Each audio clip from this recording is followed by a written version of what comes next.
Hey Excellenters, this week, well, last week was politics week, and I guess the first thing I want to start out this video by saying is the one thing that is universal about politics is that nobody can keep up with all of them. It's horribly frustrating to try to be a well-informed person. I live in the USA, and I can't even keep up with US politics, let alone Libya and Egypt and Britain and Sweden and Scotland. The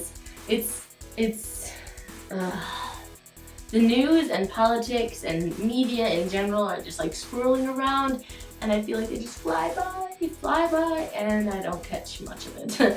Basically, what I want to talk to you about today is Chicago politics. I used to live about 2.5 hours from Chicago, and now that I moved down here, I live in DeKalb now, and that's about 45 minutes from downtown Chicago. So politics have changed a lot, because in my small town, we used to joke around about how Chicago should become its own state because it was so corrupt and awful. But now, a lot of the people that I know and hang out with are either from Chicago or the suburbs, so it's like, don't get me wrong, Chicago still is super corrupt, but it's an interesting look at it. So basically what I want to talk to you about today is the mayor of Chicago now, or rather the mayor-elect. Obama, okay, I'll start from the beginning. So Rahm was Obama's chief of staff, and a while ago, like a long while ago, he had not a scandal, but a media snafu because he called a bunch of liberal activists effing retards. Not exactly what you want your chief of staff to be saying, I'm not gonna lie, right?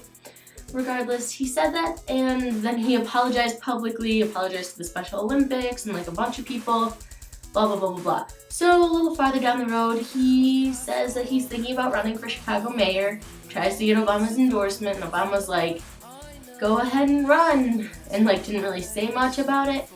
So eventually Rahm Emanuel steps down as chief of staff and enters the race to run for mayor. Then it comes out that when he became the chief of staff, he rented out his house in Chicago to another person. So people are like, oh, he wasn't living in Chicago, he shouldn't be able to be on the ballot anyway. Then, get this, the person that he rented out the house to decides that he wants to run for mayor. So because this guy wants to run for mayor, he tells Rahm Emanuel that, no, we can't, I'm not going to break the lease, because, Rahm wanted to move back to Chicago so he could get on the ballot, but this guy wouldn't let him break his lease to move back into Rahm's house. So basically, Emanuel is up S Creek, and the other guy is running for mayor too, and it was like this big kerfuffle, and then somehow Rahm makes it onto the ballot, then Rahm gets kicked off the ballot, then Rahm magically gets back on the ballot, and then the mayoral election went through and Rahm's now the mayor. And it's causing kind of an uproar around here because a lot of people don't want Rahm as mayor.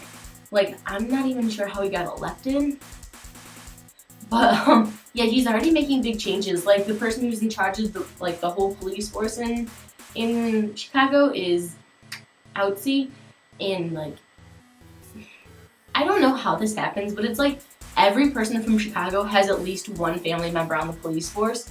It's really weird. Like, everyone has a family member on the police force. So people are really, really mad about that. And then just Rahm himself, he's like an angry guy. He shouts a lot. He's not a person I would want speaking for me. And Chicago's an important city. Like, it's up there with New York and LA. You know what I mean? Like, Chicago's an important city. And to have this guy running it, it's kind of causing a big issue. So there's your Chicago politics lesson for the day. I don't know. You guys have a good week, and I'll see you again hopefully on Friday, maybe on Sunday. I'm hoping now that things have gotten a little calmer, I can get back to Fridays, but we'll see. Because as you can see, I couldn't even manage to get this out on Sunday this week because you know, my life. So anyway, it's good to have a longer video. I've been giving you like 3-minute videos, 2-minute videos lately, and I feel like I've really shared something with you.